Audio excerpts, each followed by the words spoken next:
Hello, everyone. This is going to be like a daily thing, I think. I wanted to make another video blog, and I think they're called vlogs. Kind of like Brangelina, Brad and Angelina.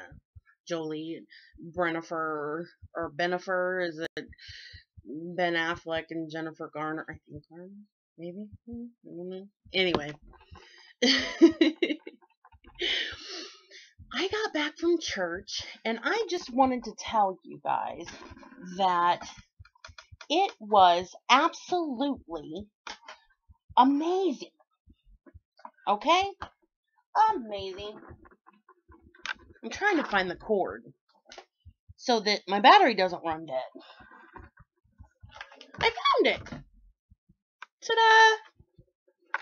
Ta-da! Okay, there we go. Anyways, church was amazing, as it always is.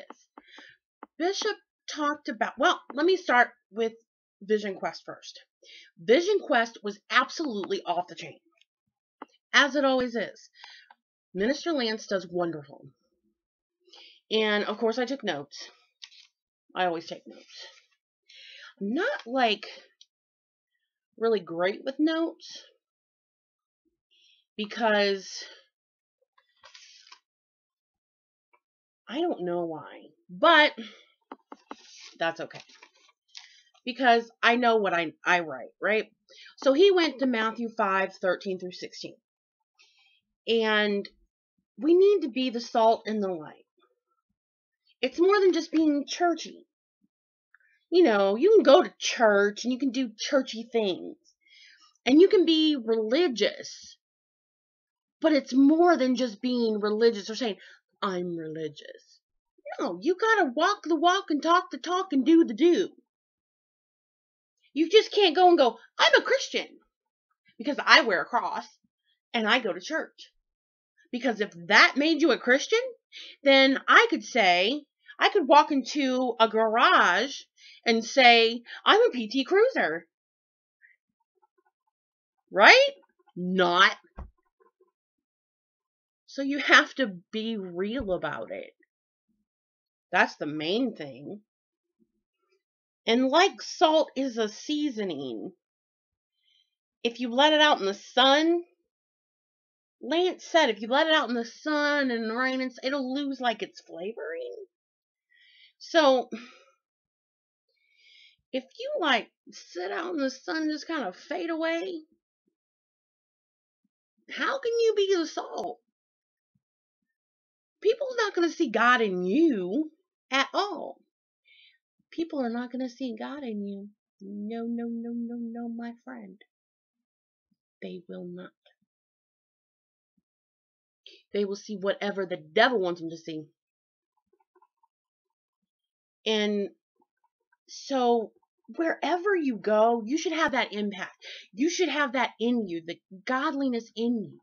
Even if you are at a PTA meeting,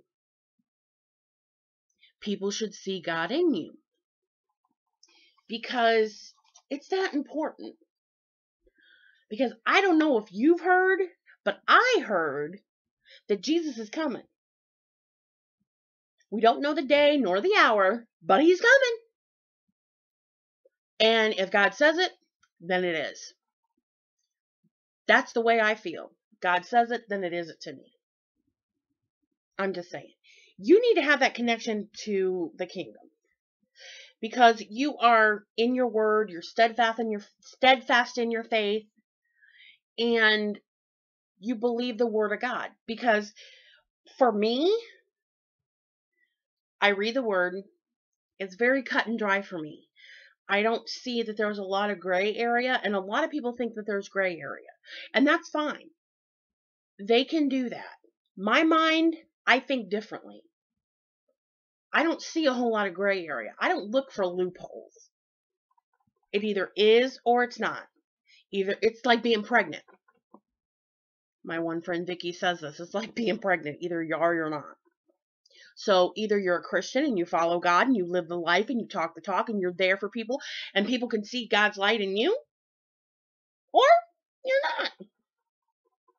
There's no riding the fence. None of that. Oh, God understands that I'm a smoker. Or God understands that I cuss like a sailor. It's none of that. And I can't say that I don't cuss, because I do. I cuss and swear, and when I get mad, Lord forgive me. If I was to die at that exact moment, he would be like, Misty Dawn, seriously? Are you serious? You had to say all them words, really? You couldn't hold your tongue for 3 seconds? So, I am not gonna lie. Sometimes I like to see things through rose-colored glasses, because it's nicer that way. You ask me. Whenever you know, it gets confusing sometimes. But if you walk in God and you don't fall back on your double-mindedness, which means you say, Lord, this is my issue. This is my problem. I give it to you. It's done. And you leave it there.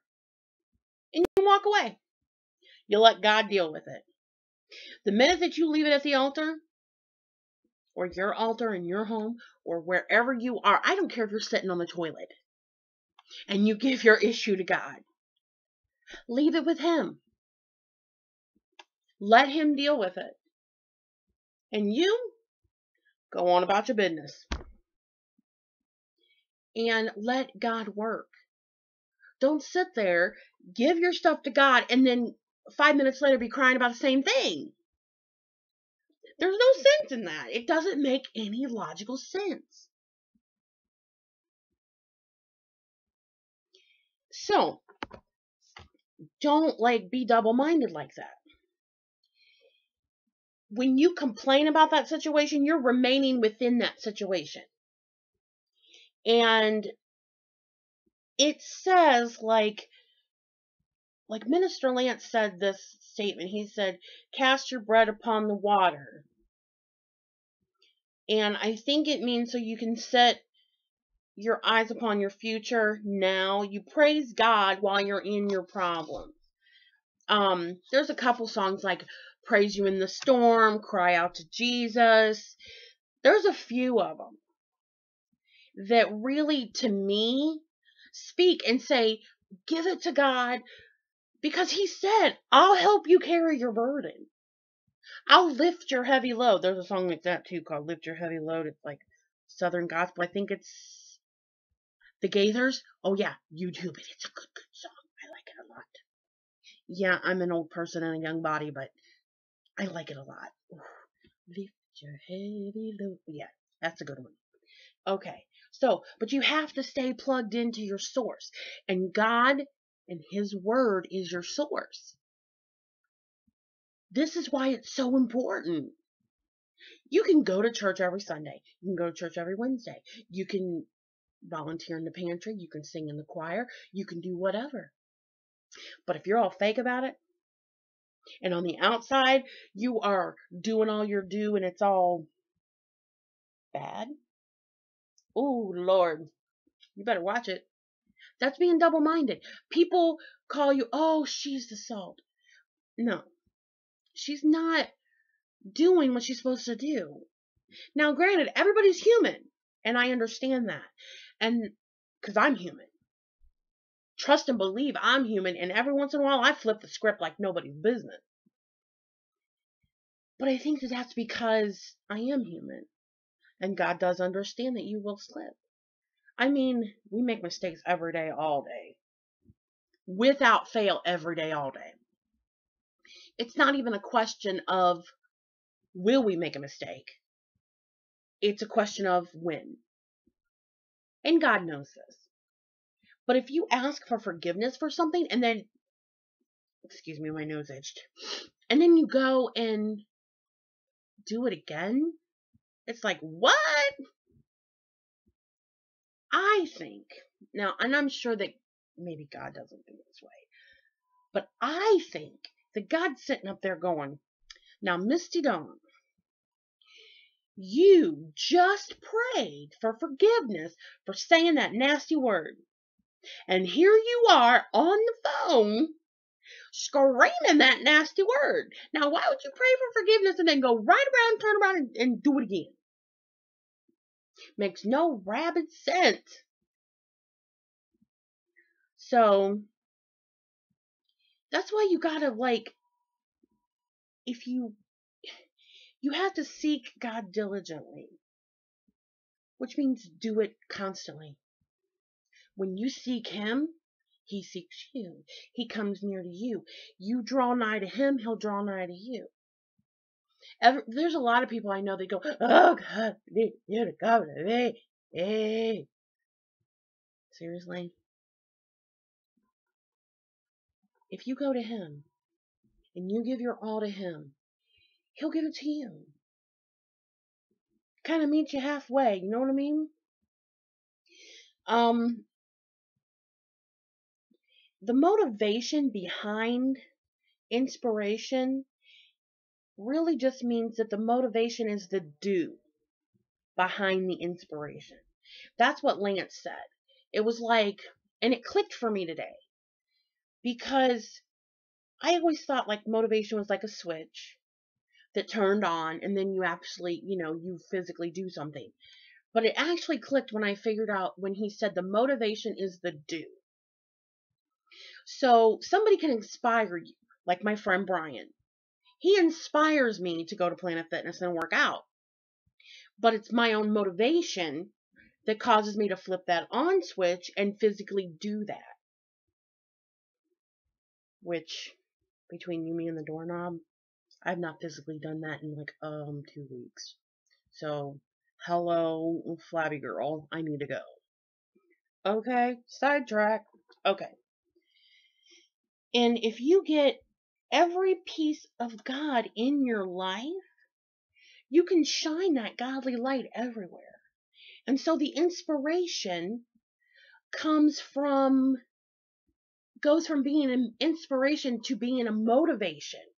And you're actually doing what God's will is for you.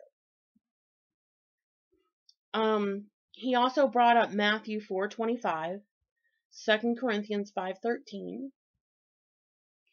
And this is getting into what the bishop had to say about faith. And you have to show your fruits of being faithful. And when you are faithful and you have faith and strong faith, you're going to show those fruits. It's going to be like, oh, you're not even going to believe it. You're going to be like, what? God did that? Holy moly. I didn't think that could happen. I had this huge mountain to climb. And it was like I was walking down the street. I didn't have to do nothing. I just gave it to God. And 5 minutes later, boom. Boom. It happened. Because you had the faith of a mustard seed. You know how big a mustard seed is? It's like the very tip top of a little tiny itty bitty pin. And I've had friends say before, oh, I've got the faith of a mustard seed. Okay, then. If you had the faith of a mustard seed, you could tell a mountain to move, get out the way, and it would. It had to obey you. So obviously you don't have the faith of a mustard seed, or you wouldn't be so negative about the situation that you're in. When someone is saying, I'm going to try to help you, and we're going to do this together with God, and you're going, no, I don't, it's too big, but I have the faith of a mustard seed. No, you don't. Don't lie. God don't like ugly. So stop lying. And it all comes down to this faith. What does your faith say about you? How are you living your life and projecting your faith? if people see that you are trying to be positive or that it actually comes easy to you, then they might actually be amazed or happy, or they might actually say, hey, I want some whatever she's got. My mother used to make a joke and say, I don't know what pills you're on, but I want some of them. Because if somebody was like extra happy and jittery, and because I've always been like, and sometimes it would get on her nerves because I was always like, cheery, cheery. And she was like, oh my gosh, it's like 6 o'clock in the morning. She's too cheery. Somebody slap her. And she said, I don't know what pills you're on, but I want some of them because I need some cheery. Well, that's God. And if you show that light and you show that faith and you build your faith strong, it's like a big tree. And it's like got these strong roots that no wind, storm, tornado, hurricane, tsunami. Yes, I used a big word. I learned that word. Tsunami. Can mow you over. Because you're strong in your faith and God's got it. You know you need to guard your faith so that doubt and disbelief will not step in. Because once you start doubting and disbelieving, then that gives the devil that crack. And all he needs is a little crack to try to weasel his little way in. Because he's mean. He's just a big fat meanie. And all he wants to do is destroy you. And hurt your feelings. And make you cry, because that's what gets him happy, is when you are miserable. And at first he'll make things that you want come true. But then you'll be miserable with it. Because that's how he rolls. He's not for you. The devil is not for you. He's like a wolf in sheep's clothing, and he's all these fancy things that all these preachers say. I mean, I'm not kidding. This is exactly what the devil is. Plain and simple. So, you have to stay in the press. Like, and what I mean about that is, like, when you're going through something, don't just give up and lay down. Cover your head up and say, forget about it. Press through. Like today, I went to church, and in the middle of church, I was really, really enjoying what Minister Lance was saying. And I was taking my little notes like I do. And all of a sudden, it felt like somebody hit me in the head with a 2x4. I was miserable. And I started to get nauseated. And I was like, oh my gosh, I think I'm going to have to go home. I'm so sick. Because I get these migraines. And they are unbearable. And I thought to myself, no, I am going to stay and press through. I'm going to stay in the press. So I went to the restroom, got myself together, and I prayed and I said, Lord, I'm giving this headache to you. I'm giving this nausea to you. I'm done. I'm done with it. I've had a headache for weeks. I'm done with it. And I said, Lord, take it away from me. I want to stay and press through because I want to be on praise team. I love being on praise team. For me to be up there with all my brothers and sisters in Christ and to sing with them, that is like the biggest honor and thrill of my life. I feel like I'm on stage with the hugest stars of the universe. And I'm just saying, it's mind-blowing. It's almost like I'm on stage with Reba McEntire or something if it was country music. Or I'm on stage with Tamala Mann. I feel like I have like Tamala Mann and Yolanda Adams and Mary all around me. And I'm singing with all of them. So, and like Fred Hammond's over here and Kurt Carr's over here. And I'm telling you, that's how it feels to me. And so, I'm not missing praise team. And I told that devil, I'm not missing praise team because of you, because you want me to miss praise team because you don't like it that I confuse you with my praise. And that I confuse you and upset you when I pick up my Bible and read my word. And when I confuse you and upset you because the stronger I become in my faith, the weaker you are in my life. So, got a little water, did this to my face, fixed my hair, stood up straight, walked upstairs, sat back down, and listened to the rest of Minister Lance's lesson. Got up on praise team and sang and danced and clapped and praised without pain one or nausea one. And I didn't think nothing else about it. And why? Because I gave it to God. And I didn't keep it. And I wasn't going, oh, Lord, I got a headache and I'm up here singing. No, didn't worry about it. So you have to stay and press through and work together. And you work through all these things so that you can become closer to God. The closer you become, the better you will be. That's just the way it is. And there's always going to be something that's going to be nipping at you. Always something that'll nip at you to keep you from having complete faith. And it's always going to be trying to like pull you away. You remember like seeing the little cartoons with like to have the little devil on one shoulder and the angel on the other? There's always going to be somebody talking in your ear. The devil always has somebody talking in your ear. But if you're strong in your faith, you know your word, you won't even hear somebody talking in your ear to try to detour you from what you need. And you can have that total faith. Nothing's impossible for those that believe. Nothing. There is nothing. It's like I'm trying to help my friend. I need to raise quite a bit of money. And it's like everybody's going, oh, that's too much. Oh my God. There's no way you're going to be able to do it and blah, blah, blah. And I said, all things are possible through God. With man, it's impossible. But through God, it's possible. I have no qualms. I do not believe that I will not be able to help him.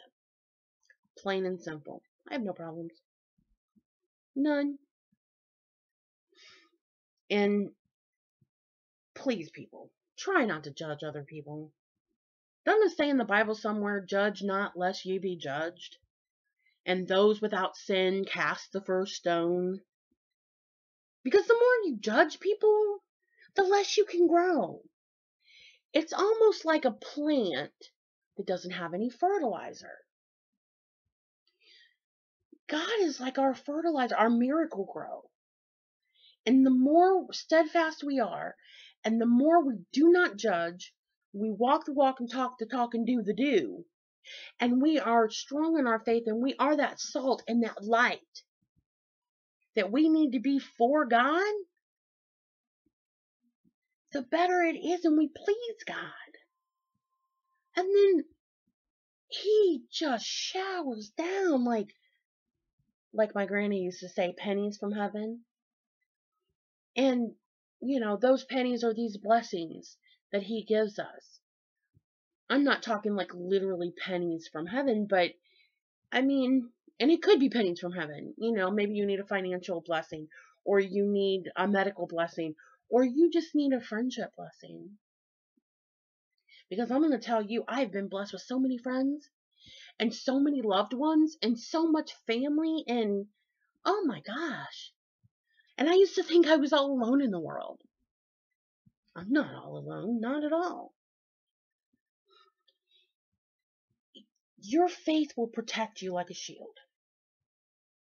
Just like a shield. It will protect you like a shield.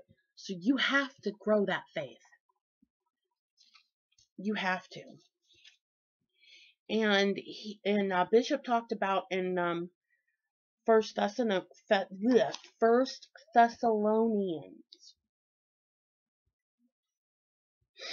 And he said that your faith protects you like a shield. And I wholeheartedly believe that. And I love that. Absolutely. And so Bishop did say this. He said, you might have to battle yourself because nothing is impossible for those that believe faith can make you whole. If you're going to make it in this life, the one thing that you've got to get serious about is faith. I love it when he does that. It's just like it cements it. Because it does. That's the one thing you got to get serious about. Your faith. You've got to be hungry for the word. So, in this very long, blog, I wanted to share with you what I learned at church today and how blessed I feel that I was able to go. I was able to press through. I was able to enjoy church with all of my family and friends. And I was able to hug everybody like twice. And God bless them. They don't even look at me like I'm crazy anymore for hugging everybody like 2 and 3 times, which is great. And I just wanted to share with you how blessed I feel that I was able to hear it, absorb it, remember it, and pass it on. I would love for anybody that wants to come and visit us to please do that. We are doing a segment called Piercing the Darkness. And this Piercing the Darkness is going to be absolutely mind-blowing. You want to talk about Jesus going boom. It's going to be April 30th through the 5th, I think, the 4th or 5th. It's like 7 nights. In any event, every night at 7 o'clock. And it's at 1034 Walcrest Drive in Mansfield, Ohio. It's right before you get to Crestline. Like, you know, you're going down 4th Street and you just keep going. You'll see it. It's the church that sits right back there. It has like the big cross and then there's like some kind of little wavy thing with it. And I'm telling you, you have to come. Even if you just come one night, you will not regret it. We have speakers that are off the chain. And this is what we're doing. We're piercing the darkness and we're breaking every chain of these ties that bind and have just pulled us all down. Because I'm going to tell you what, God is moving. And He's moving at a quick pace. And Lord, all I can say is boom. If you need any directions or you need any more information, please comment below or inbox me or text me. Whatever you need to do. If you need a ride, let me know and I can help you find a ride. If I can't come and get you, I'm sure that the church van will come and get you. Not a problem. We need to fill these seats because I'm going to tell you what, Jesus is coming soon. And He said that. We don't know the day or the time, but we know He's coming soon. And again, that's Piercing the Darkness, and it starts on April 30th.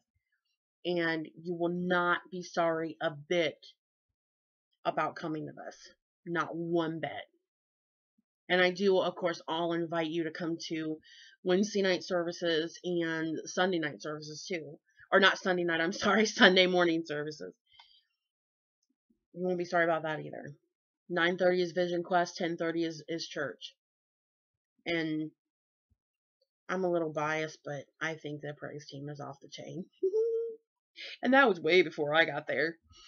So, in any event, I will bid you all adieu now that I've taken up 30 minutes of your time. And I hope you like the video blog and let me know what you think. Mwah! Bye!